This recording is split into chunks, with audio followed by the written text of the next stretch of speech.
Our good friend and colleague, Dr. Freda Lewis-Hall, the Chief Medical Officer of Pfizer, usually comes to us, but today I'm paying her a visit to talk about recent advances in lung cancer. And welcome, Dr. Travis. Thank you so much for having me. Being here. So our understanding of lung cancer has greatly evolved in recent years. And although we don't have a cure yet, scientific advances have led to new treatments that could mean less use of more toxic chemotherapies. We know that smoking is the leading risk factor when it comes to lung cancer, but approximately 20% of cases do occur in non-smokers. Quitting smoking at any age can reduce your risk, though the risk for former smokers is still higher overall than for non-smokers. This next viewer hadn't smoked for over 25 years. Here's her story. I'm Dusty. In 2005, I started experiencing tenderness in my lymph node as well as tickle in my throat. I mentioned it to my doctor during my annual physical, but he couldn't detect anything unusual. These symptoms persisted. So we did imaging, including an ultrasound and a CT scan. The doctor saw something in my right lung. First, they thought it was scarring, not cancer. But we did additional testing, including a bronchoscopy, which revealed that I had a tumor in my right lung. So at age 51, I was diagnosed with stage 1B non-small cell lung cancer. I lead a healthy lifestyle, but my brother Tommy had passed away from colon cancer at the age of 31. So I asked my doctor about biomarker testing because I knew that could help determine the right treatment. Unfortunately, they did not offer that test at that medical center.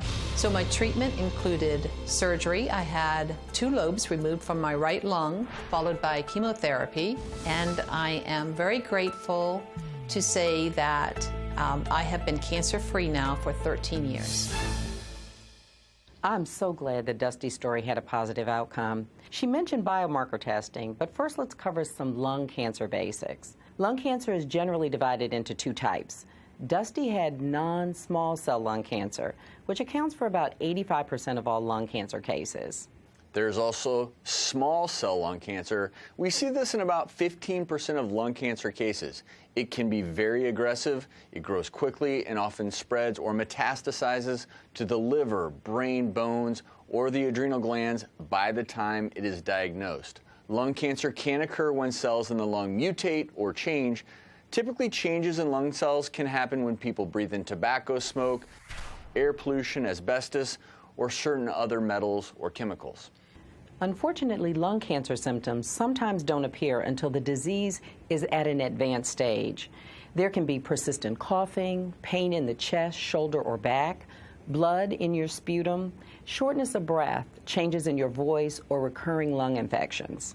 Other symptoms can include loss of appetite, unexplained weight loss, fatigue, headaches, bone or joint pain, neck or facial swelling, even memory loss.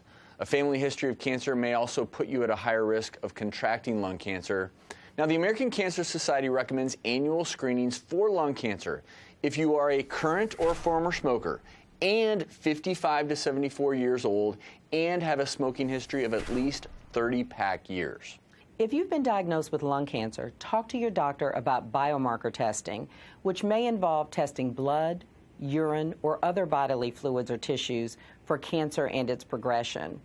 A tumor sample may also be examined for genetic mutations that can cause cells to become cancerous. For some kinds of lung cancer, biomarker testing can tell whether there are changes in the cancer cells that specific drugs may target. Learning what is driving the cancer growth can help doctors develop more precise treatment plans. You can learn more about biomarker testing on our website, gethealthystayhealthy.com, and lungcancerprofiles.com. Dr. Freda, really appreciate you having me. Such an important topic. Thanks for being here. We'll be right back.